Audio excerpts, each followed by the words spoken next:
The following scenario is hypothetical and presented for educational and entertainment purposes. Imagine a civilization that learned to move mountains, map the oceans, and electrify the night, yet never discovered how to send a human voice through a wire. The missing breakthrough seems small at first, almost absurdly specific. A membrane does not vibrate in quite the right way. A transmitter fails to turn breath into current with enough fidelity. A handful of experiments collapse into noise, funding dries up, and the age of speech at distance never arrives. But science fiction has always understood a brutal truth about technology. History is not shaped only by the inventions that exist, but by the invisible architectures built around the ones that do not. Without the telephone, the 19th century does not suddenly become silent. It becomes delayed. Telegraphy still dominates, but it remains an elite language of compression, operated by trained hands, filtered through offices, codes, and clerks. Communication stays discrete instead of continuous. Messages are chopped into symbolic rather than carried in the fluid bandwidth of the human voice. That single difference alters cognition at scale. Urgency can be transmitted, but nuance cannot. Tone, hesitation, fear, persuasion, intimacy, all the microstructures that make speech biologically efficient for social coordination, remain trapped inside physical distance. In scientific terms, society loses a low-friction and high-context network layer before it is ever born. The consequences begin in industry. Railways run, but less safely because dispatch systems depend more heavily on relay logic and written confirmation. Financial markets expand, but more slowly, because the speed of negotiation remains limited by telegraph bottlenecks and face-to-face trust. Medicine advances, yet rural diagnosis lags behind, since a doctor cannot simply call a specialist and compare symptoms in real time. Even families evolve differently. Courtship remains local, migration becomes psychologically harsher. Empires govern territories they can command on paper, but not reassure by voice. Entire populations grow up believing that distance is meant to wound human connection. And because no one hears a loved one from 100 miles away, engineers start chasing other solutions. They push harder on pneumatic message tubes, on acoustic relays, on early magnetic recording, on visual signaling networks amplified by electricity. Laboratories across Europe and America do not ask how to transmit speech anymore. They ask a stranger question. If voices cannot travel, can presence itself be redesigned? In that question, the modern world begins to mutate, and the first truly alien industry quietly takes shape. Engineers in this alternate century do what engineers always do when one pathway closes. They overdevelop the surviving ones until civilization grows around their constraints, like bone around a healed fracture.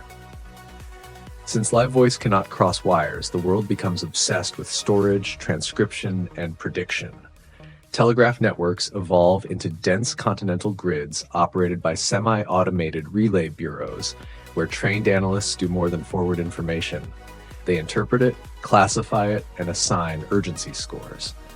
Communication becomes less like conversation and more like data processing, decades before the digital computer fully matures. In effect, the missing telephone pulls information theory forward. Societies start treating human intent as something to encode efficiently, rather than something to exchange spontaneously. That has profound scientific consequences. Early neuroscience in this world becomes unusually interested in speech as a biological compression system, because everyone feels the absence of what cannot be mechanized. Linguists and electrical physicists collaborate sooner, trying to calculate how much social meaning is lost when a sentence is stripped into symbolic bursts.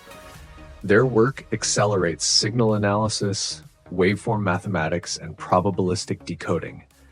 The irony is elegant. By failing to transmit the voice, humanity becomes better at analyzing it.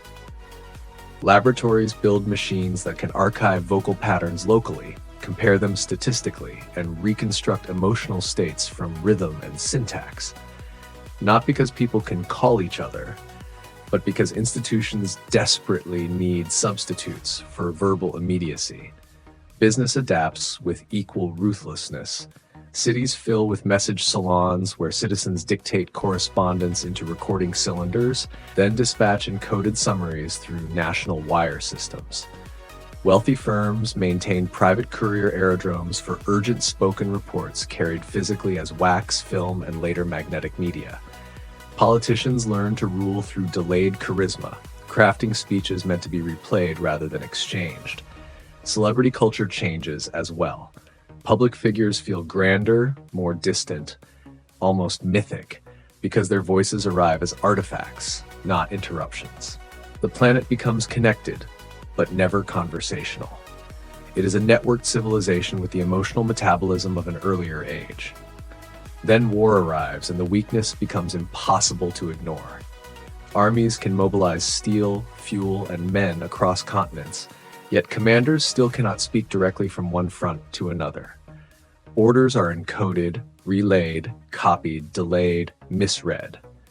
In the space where one phone call should have existed, entire offensives drift out of synchrony. Scientists are suddenly handed unlimited budgets, and under the pressure of catastrophe, they begin building something more radical than telephony ever was.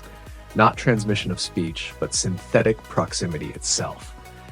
And the first field tests do not happen in laboratories. They happen where failure means cities vanish. Under military pressure, science stops asking how to carry a voice and starts asking how to collapse the functional meaning of distance. That distinction changes everything. Instead of perfecting telephony, researchers converge on a hybrid system of live text prediction, transmitted biometrics, remote acoustic reconstruction, and visual command mapping. In crude terms, they do not let one human hear another in real time. They let two distant command rooms behave as if they share the same nervous system. Operators wear chest sensors and throat pickups that capture stress, cadence, and respiratory shifts. Predictive engines, primitive but fast, translate those biological signatures into ranked intention models. A commander on one front does not literally say advance. The system estimates confidence, urgency, and doctrinal preference, then projects the most probable operational directive to the other side of the network. It is less human than a telephone, but in some ways more dangerous, because it removes hesitation along with delay. From that moment, the 20th century veers into a colder form of modernity. Civilian versions of the wartime grid spread after the conflict. Corporations adopt presence chambers where negotiations occur through synchronized walls of text, pulse maps, facial projection, and machine-inferred sentiment. Hospitals build remote diagnostic theaters decades earlier than expected, not around spoken consultation, but around streaming physiological abstraction. Education changes too. Children are trained from an early age to externalize intention clearly in writing, gesture, and measurable response, because society has optimized for interpretable humans rather than merely expressive ones. The result is a civilization that becomes extraordinarily literate, visually fluent, and system-aware, yet subtly estranged from the spontaneous mess of conversation. People do not interrupt across distance. They compose themselves for transmission. And then comes the final scientific irony. Once computation matures, researchers discover that the hardest part of the old dream was never the wire, nor the transmitter, nor amplification. It was trust in raw, unprocessed presence. Their new systems are so efficient at filtering ambiguity that unmediated speech begins to seem primitive, even reckless. By the time a true telephone equivalent finally becomes possible in this parallel world, almost nobody wants it. Why tolerate misunderstanding, emotional leakage, contradiction, and noise when a machine can refine intent before it reaches another mind? In removing the telephone, history did not merely delay connection. It replaced conversation itself with optimization and built a species that could coordinate across continents more precisely than ever before, while slowly forgetting why hearing another human exactly as they are once felt revolutionary. And somewhere deep inside that perfected network, one question remains unresolved.